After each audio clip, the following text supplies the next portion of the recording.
bonsoir à tous. Merci d'être là. Vous n'êtes pas dans les locaux du wagon, vous êtes dans les locaux de Mass Challenge et plus globalement de la fondation Inartis, qui est la fondation qui nous permet d'être là aujourd'hui et qui nous loue les locaux ici. Et vous êtes dans un vrai lieu d'innovation. Donc on voulait déjà les remercier. Ici, il y a plein de startups qui bossent. Et donc ça faisait du sens pour nous, le wagon, d'être ici pour être au milieu de l'écosystème tech et d'innovation. Ce soir, vous allez voir des démos, vous allez voir des sites qui ont été codés par des étudiants pendant 10 jours. C'est un peu particulier parce que ces étudiants, il y a 9 semaines, ils étaient complètement néophytes en code, ils ne savaient pas coder. Et ils sont venus, ils ont fait le wagon, donc ils ont suivi notre formation de 9 semaines, ils ont appris et ils se sont mis ensemble en groupe pour choisir des projets qui leur tenaient à cœur et ils ont développé ça en 10 jours. Vous allez voir ça, je pense que vous allez être bluffés. Moi, la première fois que j'ai assisté à un démo day, j'ai été complètement bluffé, j'y croyais pas. Donc je suis allé parler aux élèves après, j'espère que vous le ferez aussi, pour voir si c'est vraiment possible d'apprendre en 9 semaines et de coder ça en 10 jours. Moi, j'avais toujours bossé dans des grosses boîtes où il y avait des grosses équipes de développeurs, des gros process, et pour coder une feature, il fallait 2 mois.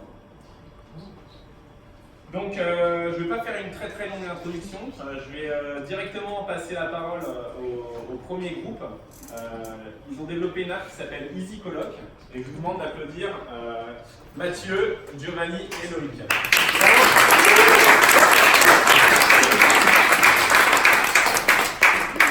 Alors, je les laisse s'installer, il y a un petit peu de technique. Vous me direz quand vous êtes prêts, les gars. Comment ça va? Voilà. C'est très sécurisé comme je dis.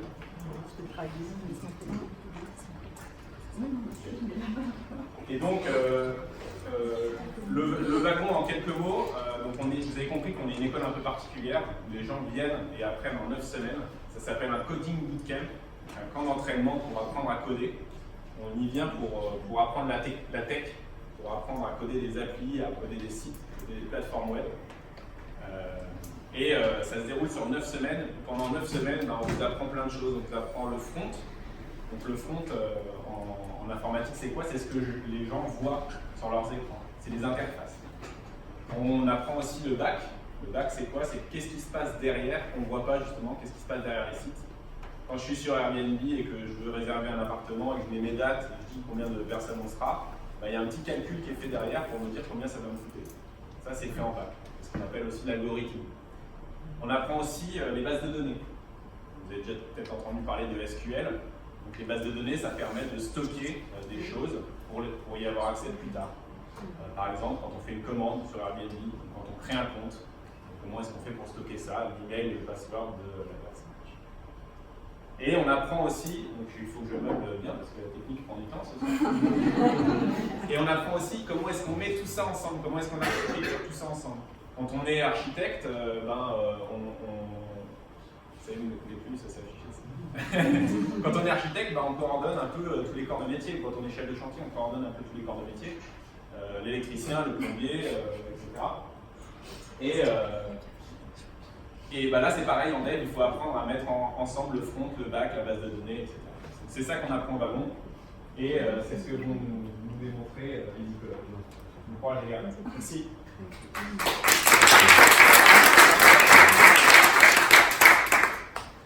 Bonsoir, je me présente, je m'appelle Mathieu.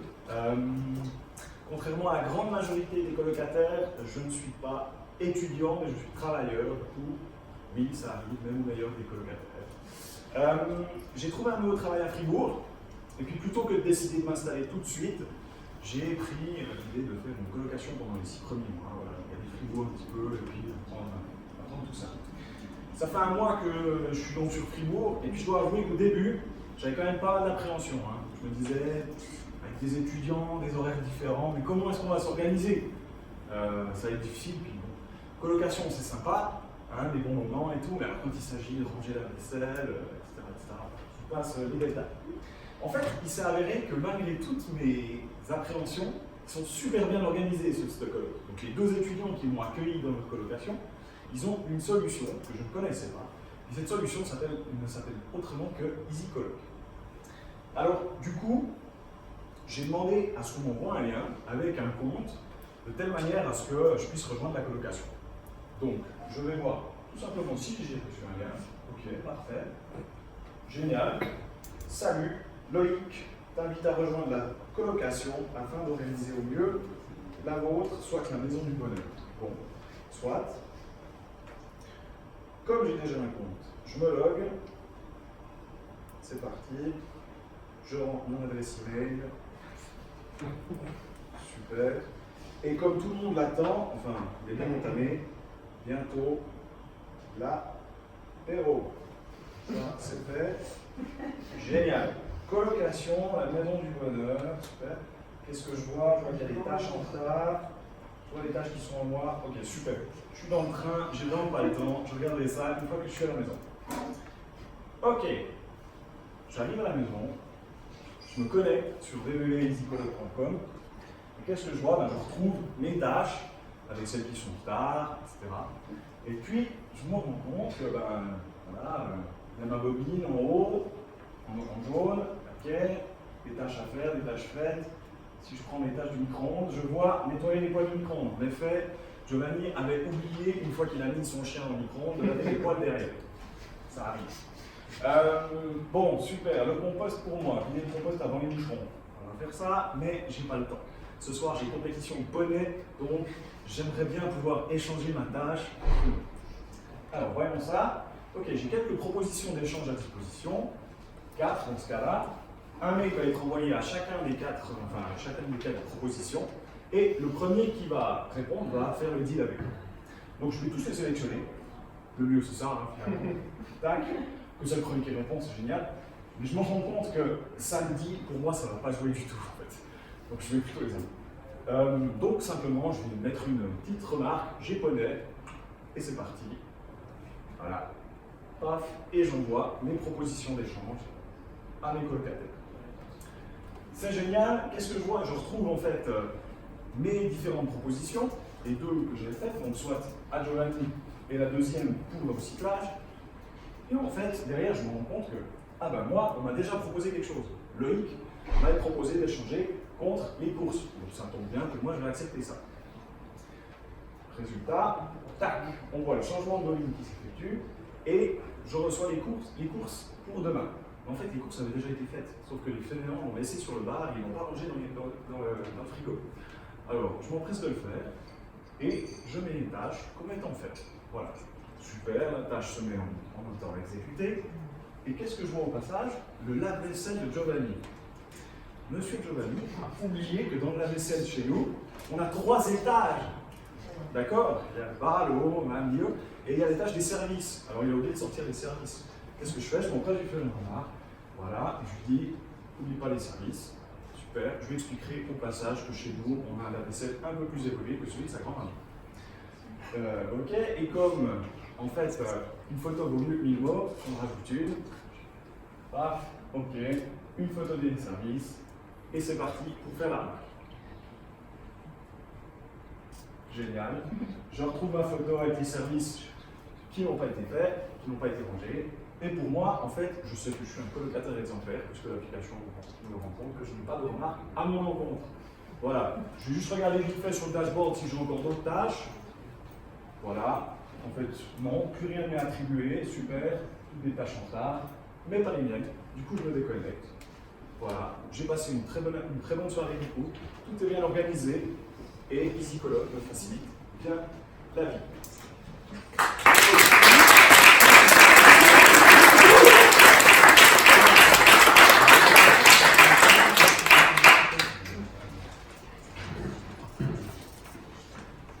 Bravo les gars.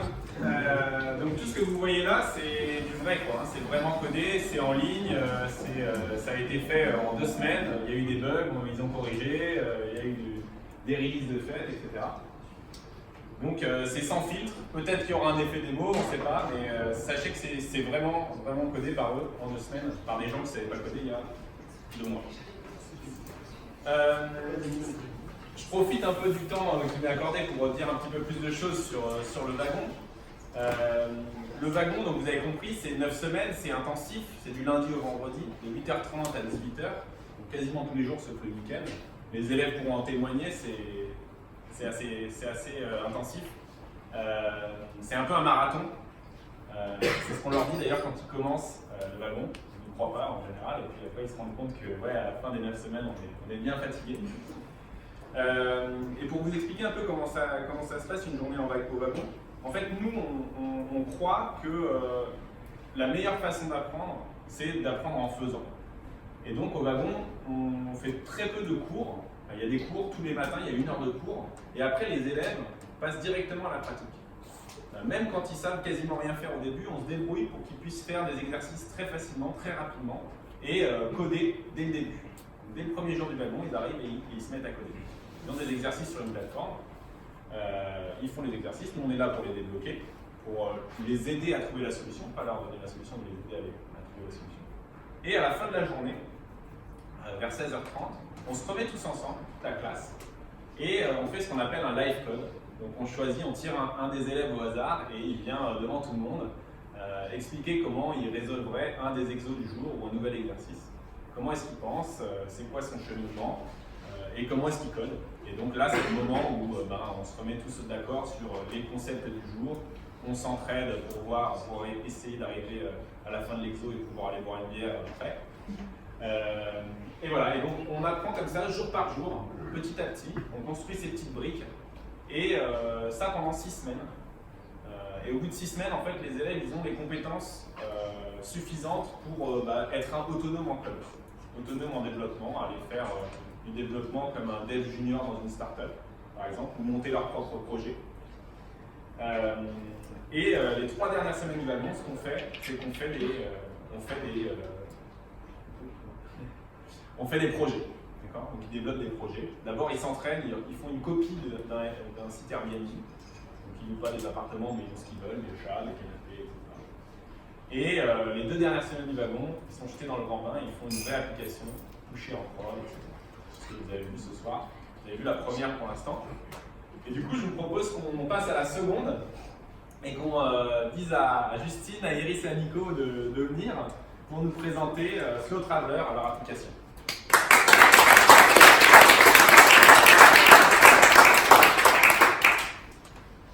Vous êtes filmé.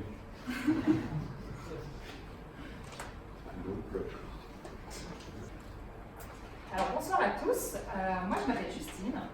Ce qu'il faut savoir sur moi, c'est que je suis une grande voyageuse d'une part. Je suis en ce moment même en train de voyager à travers l'Europe. J'ai fait un arrêt quelques jours à Lausanne, une super ville. Et puis la deuxième chose très importante à savoir, c'est que je suis surtout une voyageuse qui se soucie beaucoup de l'impact de ses trajets sur l'environnement.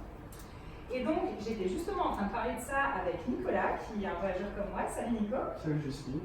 Et Nicolas était en train de me dire justement qu'il cherchait à réduire un peu ses trajets en avion. Il aimerait bien prendre autre chose que l'avion pour ses voyages. C'est vrai que je voyage aussi beaucoup et j'ai tendance à prendre l'avion. Et ces derniers temps, je m'aperçois que ça coûte vraiment beaucoup à l'environnement. Et j'ai envie de voyager proprement. Donc, j'ai souvent essayé de chercher des plateformes, j'ai souvent essayé de trouver des solutions, mais je ne trouve rien sur Internet. Il n'y a pas de comparateur de train, par exemple, comme il y a de comparateur pour les avions. Je trouve pas, je sais qu'il n'y a pas beaucoup d'informations, ça vient vite le chimie, en fait, on ne sait pas trop vraiment se retrouver. Et puis, je ne sais pas du tout mon empreinte carbone, en fait. Je ne sais pas quel est mon impact de mon voyage en voyageant en avion, et j'aimerais changer ça. Ouais. Et justement, tu me parlais que tu avais trouvé un outil assez incroyable. Je te disais que moi j'ai bien connu ça également. C'est vrai aussi, je ne savais vraiment pas où je pouvais aller sans prendre l'avion. Quelles étaient les possibilités. Et je vais te montrer la solution miracle dont je te parlais. Ouais. J'ai découvert ça il y a quelques mois, ça s'appelle Slow Traveler. Ça a vraiment changé complètement ma façon de voyager. Alors, je vais te montrer et vous montrer, c'est peut-être plus simple exactement des infos. Alors, je vais commencer par te montrer le parcours que j'ai fait parce que je suis assez fière et je vais te montrer un peu les petites étapes. D'accord. Donc, moi j'ai commencé mon voyage en Europe il y a quelques mois. Je suis partie au mois d'avril, je suis partie de Lille, dans le nord de la France. Donc, j'avais un petit peu plus de barbe à cette époque-là. D'accord. Et puis, je me suis dit que j'allais commencer un peu par les trucs proches. Donc, je suis arrivée à Lausanne. Je suis arrivée à Lausanne, j'ai fait un petit tour en Suisse directement, donc Zurich. Ensuite, après la Suisse, donc finalement je ne suis pas allée tant que ça au nord, ma géographie est un petit peu en dessous. Donc j'ai plutôt fait l'inverse là, donc je suis allée ensuite à Stuttgart. Je ne connais pas ce que... Tu connais pas? Alors Stuttgart, je suis assez passée vite. Par contre, je suis allée à Berlin juste après. Berlin, j'ai adoré. Je suis restée un petit moment, t'aimes bien? Ouais. Après, je suis bougée de Berlin. Je suis allée un petit peu à Hambourg, assez sympa aussi. Et en fait, tu vois le nombre de kilos que tu as. C'est exactement ça. Que tu as dépensé entre chaque. Donc là, tu vois, pour chacun des trajets, donc j'ai à chaque fois, donc entre Zurich et Stuttgart, 12 kg de carbone, entre Stuttgart et Berlin, 10 kg de carbone. Donc j'étais assez fière de ce résultat. En fait, je te montre après, on va descendre. Oui, c'est quoi exactement? Tu vois, j'ai continué, machin, puis je suis arrivée ensuite à Bruges, donc où nous sommes ce soir. Et en dessous, tu as un petit récap justement, et c'est ça dont je suis très fière. Donc en tout, j'ai fait 98 kg de carbone. D'accord, et ça équivaut à 778 kg en avion. Si j'avais fait ce trajet en avion, j'aurais consommé bien plus. Et ce qui est intéressant de voir, c'est que l'appli me recommande de ne pas faire plus de 600 kg par an. Donc tu peux voyager encore un moment. Donc moi, je peux voyager encore un moment. Si j'avais fait ces kilomètres en avion, tu vois, je serais un petit peu plus mal. Donc ça, c'est vraiment un objectif. Si on voulait arrêter les changements climatiques, il ne faudrait pas dépasser chacun ces 600 kg de CO2 par année. D'accord. Mais alors, écoute, est-ce que toi, tu sais où tu vas après Bruges? On avait prévu de faire des voyages ensemble. Ouais, moi, je suis assez partant pour regarder maintenant, ça te dit? Ouais, avec plaisir. Alors, allons-y. On va regarder où on va maintenant. Donc, depuis Bruges, depuis notre train de départ, on va rentrer le jour auquel on voudrait partir. On va partir quand? Ça va lundi? Nickel. Très bien. Et puis, ce qui est génial, c'est que Slow Traveler, c'est vraiment un générateur de destination. Donc là, il cherche et il va me proposer un choix de destination autour de là où on est, donc autour de Bruges présentement, qu'on peut rejoindre facilement en transport public. En plus, c'est lui qui nous propose, on n'a pas besoin d'avoir d'idées. Exactement, c'est ça que j'adore, c'est que justement, si tu n'as pas d'idée, en plus, ça te donne vraiment des inspirations. Il va me dire exactement où on peut aller, et ce que tu vas aimer, c'est que justement, il va t'afficher le carbone que tu consommes pour chacun de tes trajets. Donc, plein de trucs qui te manquent. Tu peux choisir le voyage par rapport. Exactement. On peut choisir complètement ça. Donc tu vois, j'espère qu'on aura un train aussi chaud que celui-là. C'est sympa, oui. Il est plutôt pas mal. Il est bien.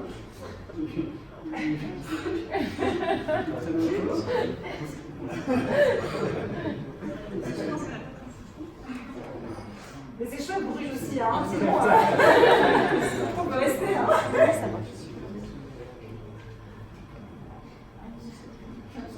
Alors, on va avancer. Oui, l'informatique, hein, des fois. Donc, comme je disais, on est à Lausanne. Très sympa, capitale olympique. Et donc, on va chercher des destinations autour de Lausanne. Pour l'instant, je suis emballé. On est des slow travelers. Exactement. On a le temps. Et on y arrive. C'est vrai. Tu vois, c'est justement détaillé. Ah, super. Alors, il nous propose 5 destinations. Ok. Est-ce qu'il y a quelque chose qui te parle là, toi déjà? Paris, pourquoi pas? Je vois que. Ouais. Voilà les détails. Ah, d'accord. Et maintenant, c'est classé. Alors, c'est exactement ça. Tu vois qu'à gauche, tu as l'empreinte carbone du trajet entre Lausanne et Paris, selon les options de parcours qui sont proposées. Donc là, tu as du 8 kg, du 10 kg, on est plutôt pas mal. Ensuite, on voit qu'on a des départs à 8 heures, un départ à 10 heures. La durée, c'est entre 3 et 4 heures à chaque fois. C'est pas mal. Et puis, là, entre 2 et 3, voilà. Une connexion, ça peut être sympa. On peut regarder un détail, ouais. Ouais, voilà. Un détail de 6 kg, là. Commencer vraiment. Autant faire vraiment le moins de carbone Voilà, possible. exactement. Donc là, tu vois, on a une connexion, c'est un direct entre Lausanne et Paris-Gare de Lyon. On en a pour 109 francs. Et puis, ce qui est hyper sympa à voir, c'est que tu as le petit calcul de l'économie que tu fais par rapport au même trajet, à la même distance en avion. Et est-ce que tu savais ça? Alors, c'est-à-dire qu'ici, on économise 15 kg de carbone. Donc, ça veut dire qu'on aurait fait 15 kg de carbone de plus si on avait fait le même trajet en avion. D'accord. Tu vois un petit peu l'idée? Oui, qui équivaut donc. Et donc, ce qui équivaut à la même quantité de carbone qu'on utilise pour fabriquer 2 burgers ou pour prendre 12 douches. Ok. Donc, est-ce que tu préfères pas prendre des douches que prendre l'avion? Non, je préfère les burgers. Je préfère les burgers. Tu préfères les burgers, mais t'aurais besoin de douche, moi, je pense. Ah non, non. Bon, alors, écoute, moi, je suis pas hyper emballée par Paris, je connais un peu, je suis déjà partie de France et tout, ça te dit qu'on regarde un peu. On a 5 propositions. Alors, qu'est-ce qu'on a d'autre? Le sud. Ouais, ça te dit? Oui. Alors, Pise. D'accord. Alors là, on Il y a a... plus de connexion, On hein. a un peu plus de connexion. Mais, comme on disait tout à l'heure, On est des sauveteurs. C'est ça. exactement. Mais écoute, toi tu veux vraiment réduire ton carbone, hein, c'est Oui, l'objectif. je veux vraiment. Il y a celui autant qui est le commencer. moins consommateur de carbone, qui a en plus le moins de connexion, on peut regarder ça, non? C'est super. Voilà, d'accord, on part de Lausanne, Pise, on partira vers midi, on arriverait là, les Winters, tip top pour un appel en tardif. Ouais, on passe par Milan, on n'a pas trop de temps à Milan, entre Voilà. 15h37 et 16h05, moi ça me paraît bien. Tu pourras manger 2 burgers et je pourrais prendre 14-12. Super, C'est pas mal. super. Bah alors écoute, ça te dit, on fait Ça ça? me paraît bien, ouais. Alors, On je vais- va à la Pise. Super. Je vais tout de suite l'ajouter à mon carnet de voyage, si D'accord. ça te dit. Oui. Hop. Donc j'ai du coup mon total de carbone, est-ce que je peux aller le voir pour me rendre compte? On est à 105 kg cette fois-ci, donc je suis encore pas mal sur mon C'est encore trajet. bien. Et puis puisqu'on est sur mon carnet de voyage, je vais en profiter pour ajouter un petit commentaire sur ma dernière destination, sur Lausanne. Ben, en fait, j'ai trouvé que les Lausannois, on tirait pas comme ça, mais ils sont super sympas. Donc, je vais me coller. Et voilà, Et tu enregistres ça pour plus tard, si tu veux y retourner. exactement, ça me fait un petit Super. souvenir. Et ben, je me réjouis d'aller à Pise avec toi.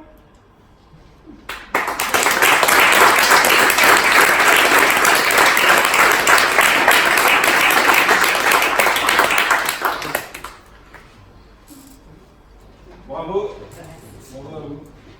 Bon, vous avez eu un petit exemple de ce qu'on appelle l'effet des mots. Il y a des choses qui ne sont pas passées comme prévu, mais c'est pas grave, c'est comme ça aussi. En mot de la fin, je ne vais pas vous parler encore longtemps du wagon, on en parlera autour d'une bière. En mot de la fin, je voulais juste féliciter les élèves, les profs et les tillers, donc les assistants, pour cette promo qui s'est super bien passée. Vous faites partie de la grande famille du wagon maintenant, donc n'hésitez pas à utiliser ce réseau, que ce soit ici à Lausanne, vous êtes toujours les bienvenus, vous le savez. Il y en a qui vont continuer à être assistants, il y en a d'autres qui vont venir bosser ici aussi sur leur projet. N'hésitez pas à revenir ici ou à utiliser le réseau du wagon ailleurs à l'étranger. Vous savez qu'on est présent dans 35 villes dans le monde, qu'il y a 5000 personnes qui ont fait le wagon déjà. Donc ça crée des connexions et on est tous passés par la même chose, moi y compris. On sait ce que c'est que de faire le wagon, on sait ce qu'on y apprend, on sait ce qu'on y vit. Et ça crée forcément des liens, même avec des gens que vous ne connaissez pas forcément. D'accord, donc bravo à tous. Merci d'être venus ce soir. Je vous propose qu'on boive un petit coup tous ensemble et que vous parliez aux élèves ou que vous nous posez des questions si vous en avez. Merci beaucoup.